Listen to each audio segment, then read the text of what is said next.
Hello and welcome back to the channel. My name is Eddie Jennings from EJSLLC.com. In this video I'm going to talk about some of the advantages and disadvantages of having online music lessons and also talk about some things to make that a good experience for both you and your music students.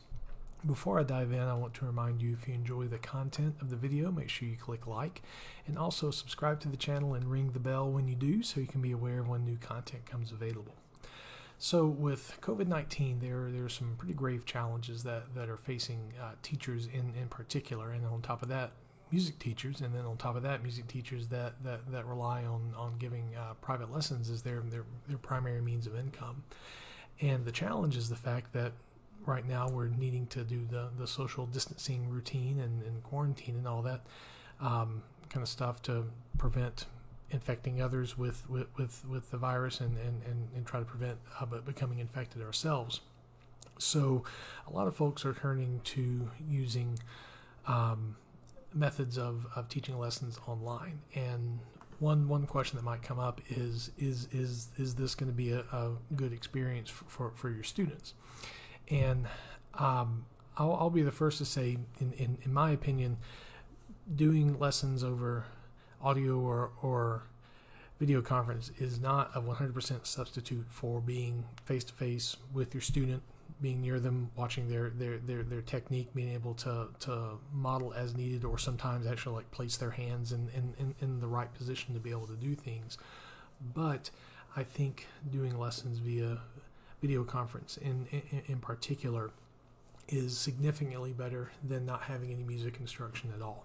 So if you're a student and wondering, should you do the online offering from your teacher, in particular if your teacher is able to offer that, I would encourage you to do so, because even though you won't quite have the same feel as being face to face with them, you'll still be able to get some good instruction out of it, and likewise for teachers. Yeah, you'll be looking at a camera like this, or probably you'll be doing this number here, where you're looking at your screen to watch your student, and what your student will see is not you looking at a camera, but you looking at your screen. But outside of those things, I'd say in general, this is a good idea and a good way to be able to have some continuity of instruction during this time. So getting right into the advantages and disadvantages, one obvious advantage is you can still teach, and you'll still be able to help your students work toward their musical goals and such. A disadvantage is really more on a technical perspective. Granted, I would say, at least in metropolitan areas, most folks are going to have internet access that would be capable of video conferencing. I would say it's possible to do lessons via just audio conference, which would have would have significant less stress on your and your students' home network to be able to maintain that connection. You do, in that audio conference, lose the ability to see your student and be able to assess some of the non-oral aspects of performance. But in my opinion, it's better than nothing with that. One question that's probably going to come up from your students, as far as what equipment would they need to be able to effectively take lessons online. And I'm a user of an iPhone. My iPhone that I have, this is actually an old iPhone 6S, and it pretty much works fine for this. The built-in microphone on at least this older iPhone, I imagine newer iPhones are better, and for your Android phones, I imagine that many of them are probably on par with it. The audio quality is not going to be as good as you in front of your student and the student playing their instrument or singing, and that going directly into your ears. But especially for your younger students, the built-in microphone on these devices should provide good enough audio quality to be able to assess tone, assess timbre, and obviously be able to hear notes and rhythms being played. So therefore, there's no need to get like this expensive audio and video setup to be able to do your lessons online. A smartphone should be just fine for that.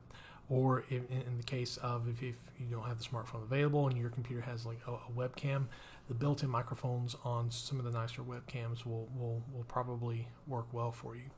One other advantage of using some of these built-in things is a lot of the hardware will auto-adjust gain to where you're not, your student isn't going to have to worry about like tweaking microphone settings to have a good sound. The software built in will probably handle that decently well.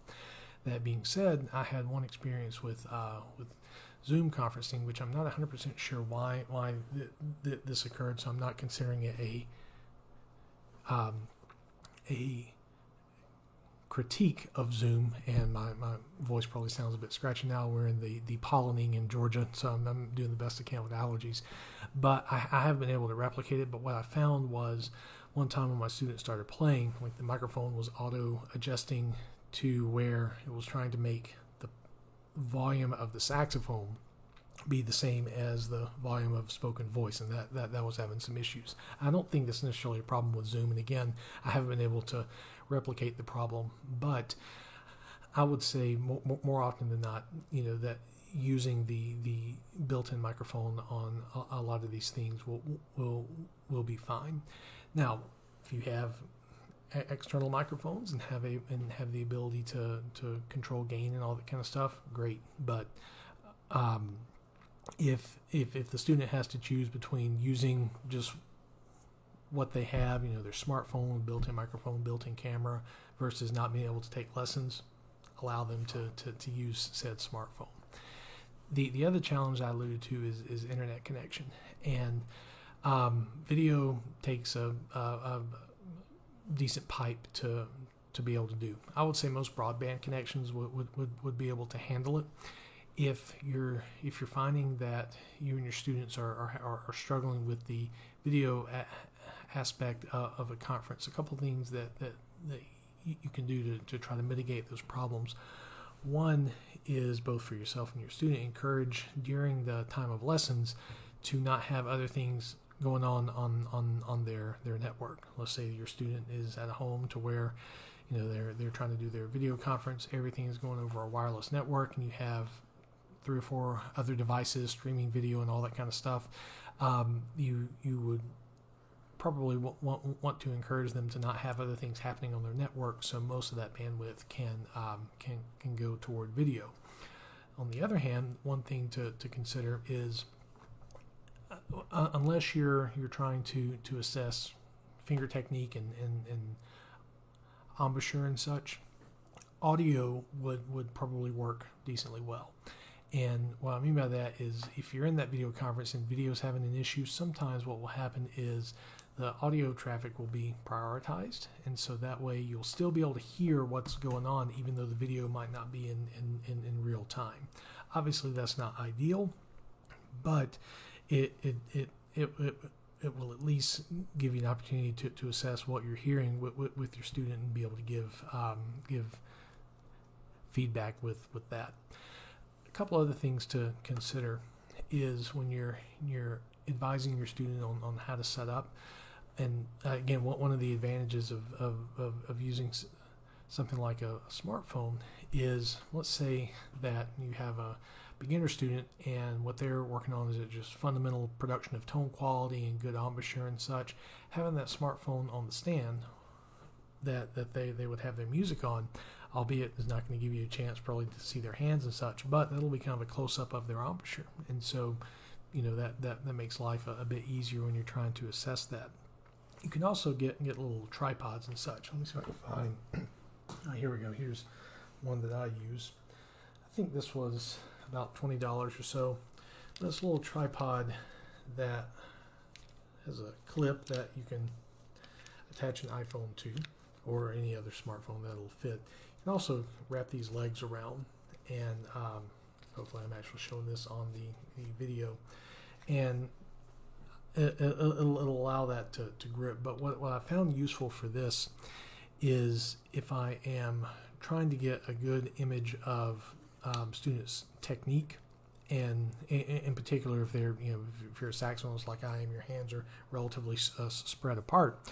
What I've had students do, if they've had either a tripod or maybe a couple of books that they can put on the desk and sort and put their phone on it, have that phone about 3 or 4 feet away, which the microphone should still be able to pick up your student fine, and you would be able to see their hands to be able to assess technique.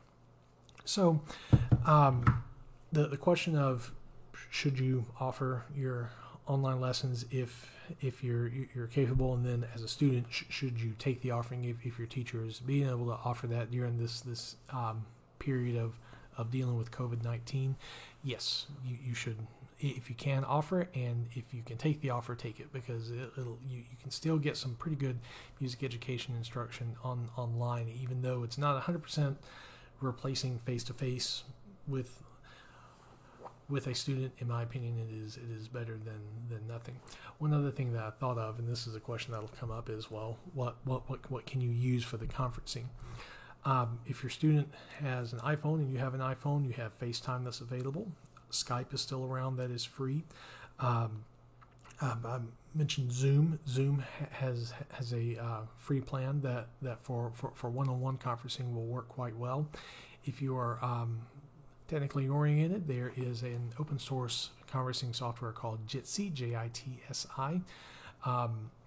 I've tested that out a little bit with gaming, and you can run a VM for cheap in something like DigitalOcean or Vultr. Run a Debian Linux instance, install Jitsi, and it's basically web conferencing that's over a browser. Super easy to set up, easy in terms of, you have to know your way around installing Linux and being able to install the packages. But if you have some skills with that, that's not too terribly difficult. And then from the end user perspective, they go to the web address you provide them, and everything runs through a browser. And I've had some success with that.